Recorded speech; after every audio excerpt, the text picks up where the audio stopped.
Hello and welcome back to the channel. My name is Herve, and every other day on this channel I try my best to bring you crypto in the easiest way possible on the internet. If that's the type of content you find interesting, be sure to like the video and subscribe to the channel with your notifications on so that you do not get to miss any other value-packed video like this one.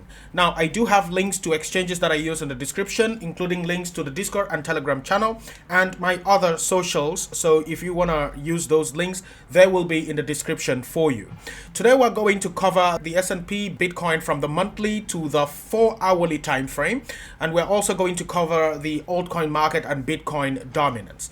Now, starting with the S&P 500 right here.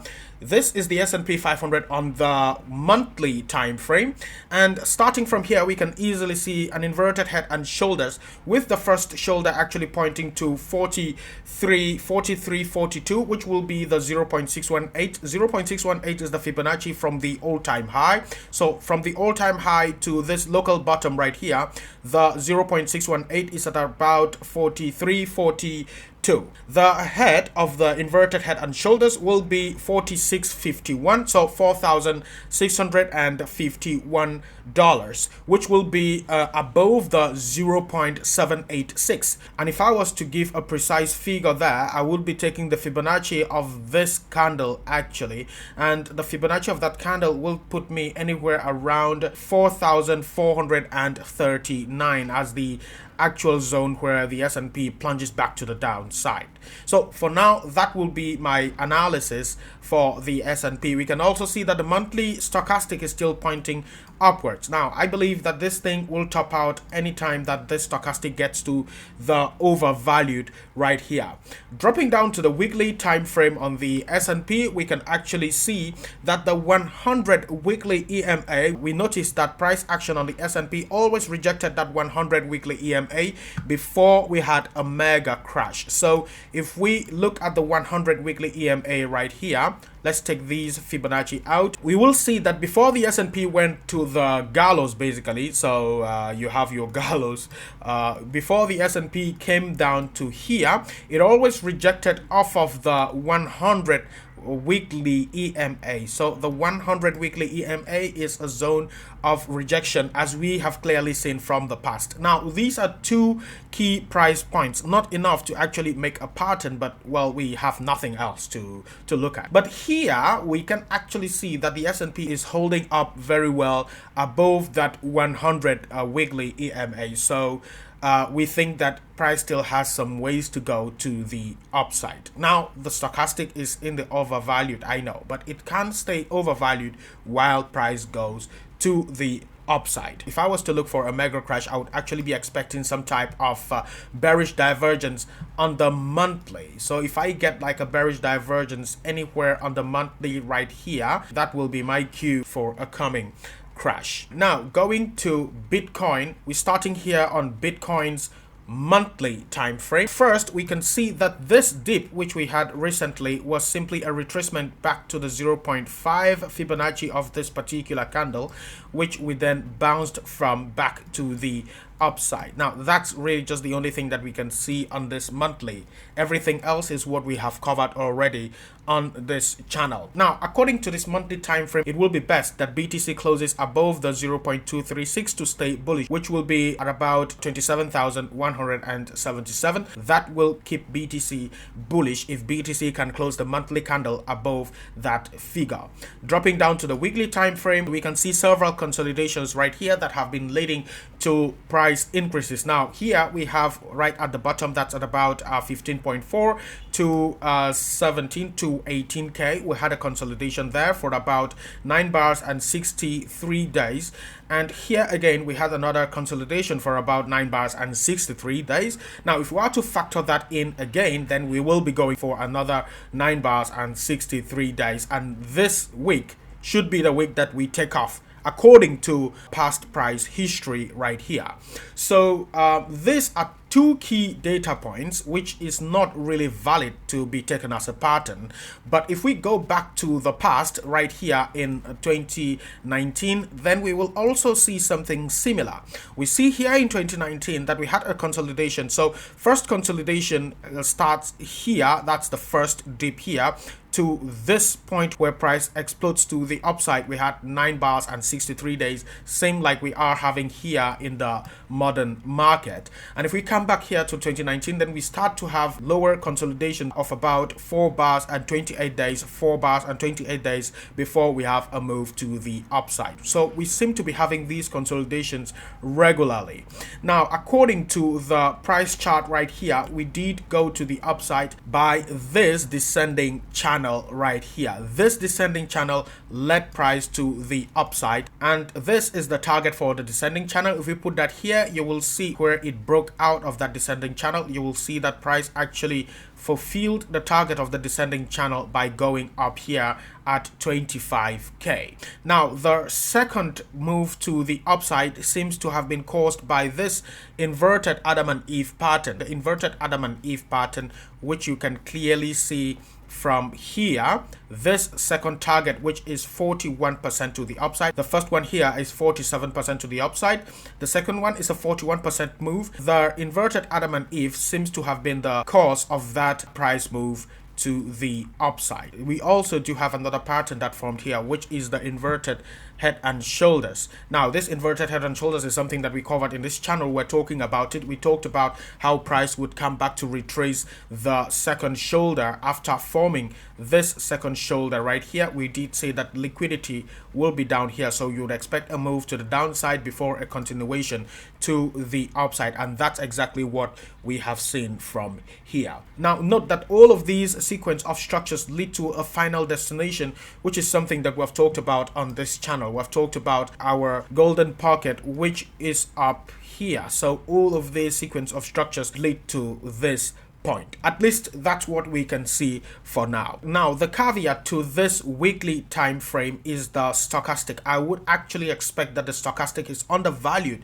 before we have a proper rally to the upside. So if this stochastic was somewhere around here, that will make me very happy, because I will know for sure that price is going to go up. As we continue to drop to the lower time frames, you will see that that will quickly align into something big to come. So I would actually expect that the stochastic is somewhere in the undervalued before we have a proper move to the upside. But it doesn't mean that it can't just reverse from here. It's just something which I would expect to see as we expect a big move to the upside. Now, dropping down to the 3-day time frame, this is Bitcoin on the 3-day.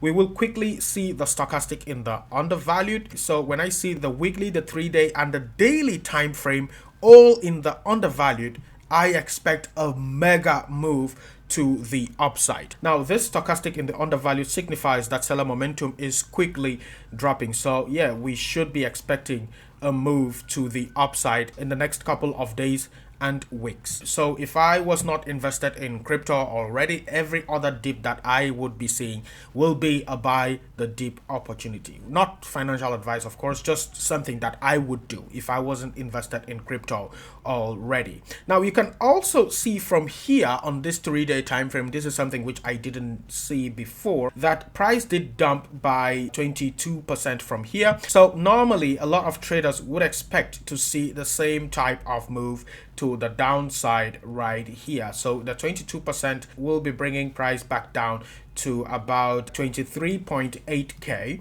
And is that possible? Yes. Will I expect it? No, because that is what everybody will expect, because everybody is seeing this moves as well. So it's not just like we are the only ones seeing it on this channel.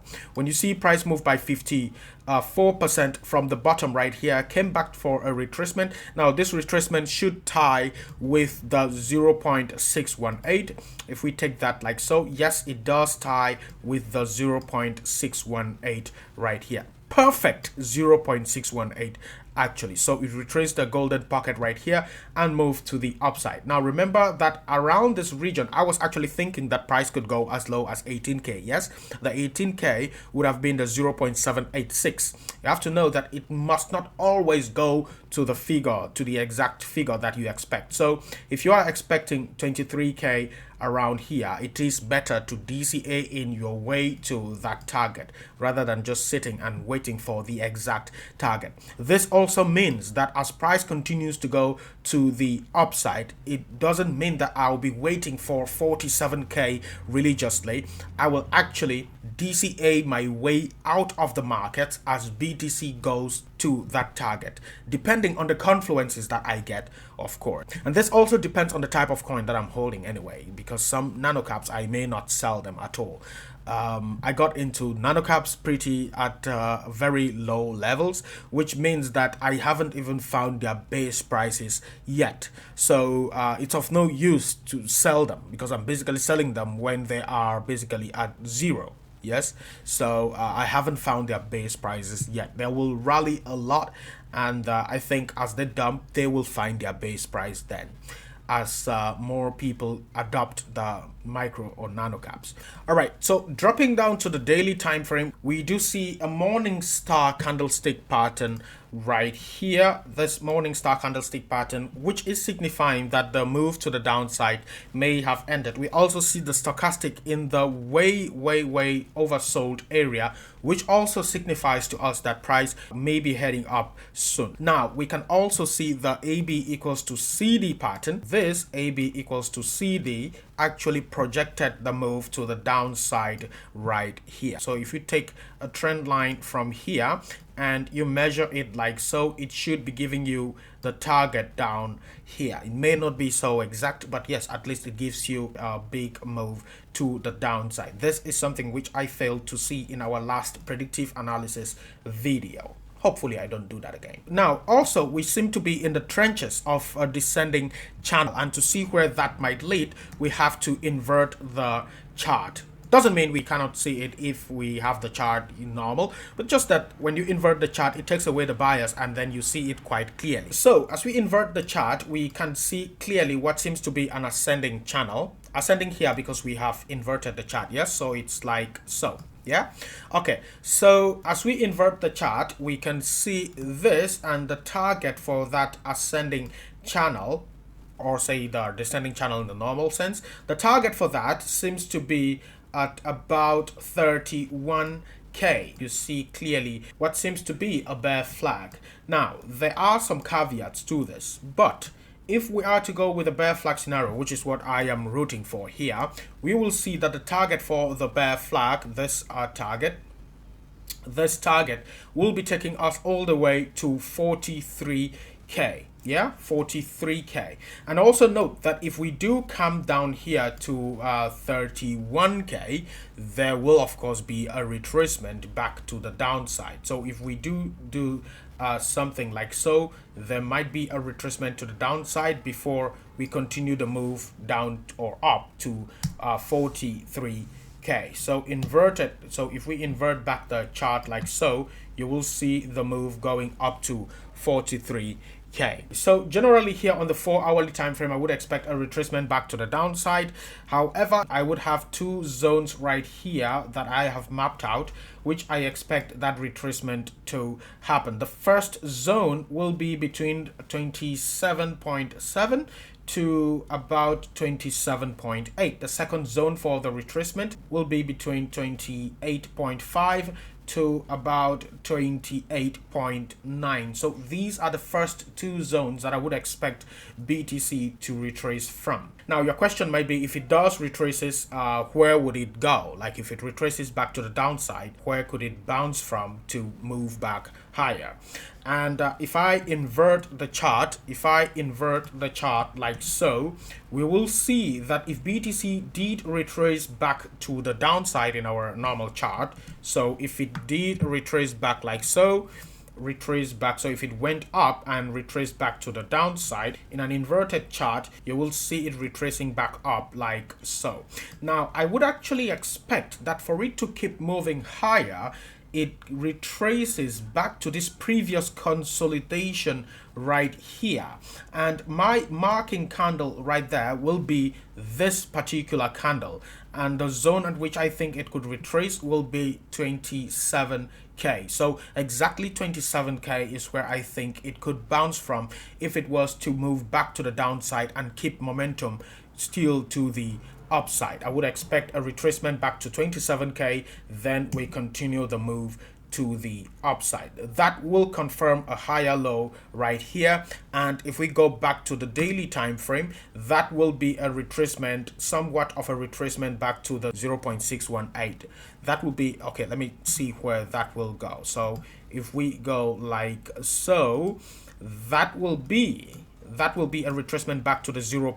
Yes, that will be a retracement back to the 0.618 of this particular candle. So anywhere around here is where I would expect a retracement if BTC is going to keep the move to the upside, is going to keep the trend to the upside. Now if it did plummet from there, I will only expect to catch it at the 1 fib, which will be at about 26.7k. But here is where I would actually be rooting that it turns around back to the upside, which will be 27k. On this same daily time frame, I would expect that BTC closes above this. Let me take some of these out, as I think it can be confusing already to many people.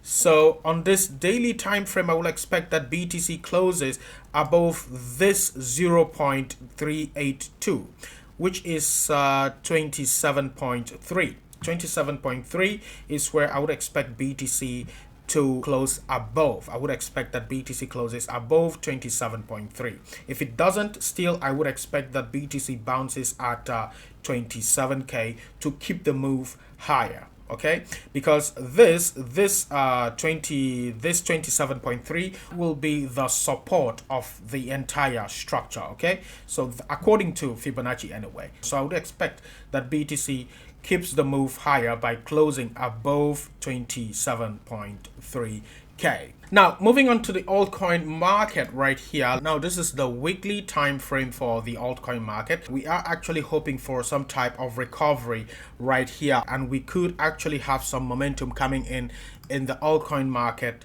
very, very soon. That will take altcoins to the upside. That is what I would expect. On the 3-day time frame, we would expect to catch some type of morning star candlestick pattern form around here. So if we can actually go up here and give a green candle, that will be a morning star showing that the move to the downside may have come to an end. And as we can see, the stochastic on the 3-day is also giving us some type of promise that that will be possible. We can also see that there is a hidden bullish divergence actually happening, because this low right here is lower than this one right here. However, we do have the stochastic actually plummeting lower than this stochastic here. So we do have some type of bullish divergence actually forming on the altcoin market, which adds to some type of promise that we are going to move higher. So on the daily time frame, we can clearly see that altcoins are holding on for dear life, because if we did plummet from here, well, altcoins will bleed very, very hard, and yeah, that will be very bad. But we are still holding on for now. And yeah, I do think this thing will still go back up. If we move to Bitcoin dominance on the weekly, I actually think that this will still come down. And as we go to the lower time frames, you will see why I think so. On this weekly time frame, we see something that seems to be a fake move to the upside, then a move back to the downside. The stochastic there is overvalued. It's the exact same thing that we saw here. It's also the exact same thing that we saw here, and it's also what we saw here. Now note that Bitcoin is actually being traded with altcoins. So this is an entire market, and people actually trade altcoins to Bitcoin. As Bitcoin dumps, or say as Bitcoin moves higher against altcoins, a lot of people are shorting, and not really like shorting alts to USD, but shorting alts to BTC. So people also get wrecked there as well. But here we can see that BTC is somewhat rejecting this particular zone right here. And if we look at it clearly, we will see some type of bearish divergence. So we have a high right here, a higher high, but a lower corresponding high on the stochastic. So the momentum up here is actually false. So I will expect this thing to come down still. You can also see this to be a rising wedge which should push price to the downside around here. How far low that will go will depend on our next predictive analysis video, so be subscribed for that so that we will cover that as the next week comes, or any other day within the week if we get some good movements in the charts. Now you can also see that quite clearly on the 3-day time frame. As we move to the 3-day, you will see that we have a high right here, but not a corresponding higher high on the momentum indicator. So momentum is dying out here. However, on the daily time frame, we still expect that BTC dominance moves higher. Yes, we do expect that BTC dominance moves higher right here and wreck some people before plummeting to the downside. Now you have to understand that some alts will behave differently. Alts like Cardano and Solana are actually holding up quite nicely, and other alts like Moonbeam have been plummeting severely as this price action dumps. So on Cardano's chart, you will see Cardano holding up quite nicely here. If we go to Solana, you will see Sol also holding up quite nicely on the daily time frame. We will see Sol holding up quite nicely around here. But if we go to something like Moonbeam, you will see that Moonbeam did plummet badly. Sadly, I hold Moonbeam, but I'm just gonna hold through the the dust. It's okay. Price does dump. You can see that Moonbeam did not hold here like Solana and ADA did. So this is the previous low right here, and Solana actually held that low.